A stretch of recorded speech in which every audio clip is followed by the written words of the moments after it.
तो संसद के दोनों सदन में वक्फ बिल पास होने पर बोले जेपीसी अध्यक्ष जगदम्बिका पाल। कहा कि गरीब मुस्लिमों की बेहतरी के लिए बिल है और इससे पसमानदा मुसलमानों को भी फायदा होगा। वहीं बिल का विरोध करने पर उन्होंने विपक्ष पर हमला बोला और उन पर वक्फ बिल को लेकर गुमराह करने का आरोप लगाया।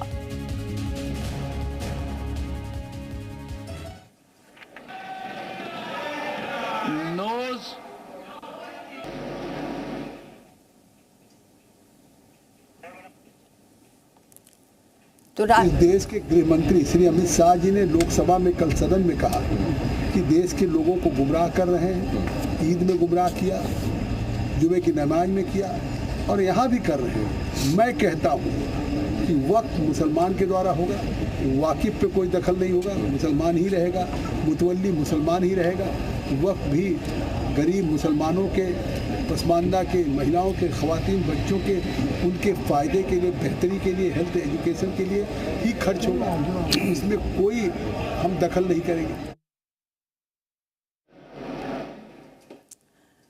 तो सुना आपने जगदम्बिका पाल ने क्या कहा। उन्होंने कहा कि इससे फायदा होगा और विपक्ष पर निशाना साधा कि विपक्ष पहले भी गुमराह करने की कोशिश करता रहा है और इस बिल को लेकर भी गुमराह करने की लगातार विपक्ष कोशिश कर रहा था। तो अखिलेश का वक्फ बिल को लेकर पोस्ट है। अखिलेश यादव ने बीजेपी पर निशाना साधा। बीजेपी ध्यान भटकाने के लिए बिल लेकर आई है। बीजेपी अपनी नाकामी छिपा रही है। ना तो नीति सही है और ना ही नीयत सही है। घर दुकान छीनने की साजिश है। वक्फ बिल को लाना बीजेपी का सियासी हट है। अधिकतर दल वक्फ बिल के खिलाफ और फिर से लाने की जरूरत क्या है और जिद क्यों है। तो अखिलेश का वक्फ बिल को लेकर पोस्ट सामने आया है सोशल मीडिया साइट एक्स पर और लिखा है बीजेपी पर निशाना साधते हुए कि बीजेपी ध्यान भटकाने के लिए बिल लेकर आई है। बीजेपी अपनी नाकामी छिपा रही है और इस वजह से इस बिल को लेकर आई। ना तो नीति सही है और ना ही नीयत सही है।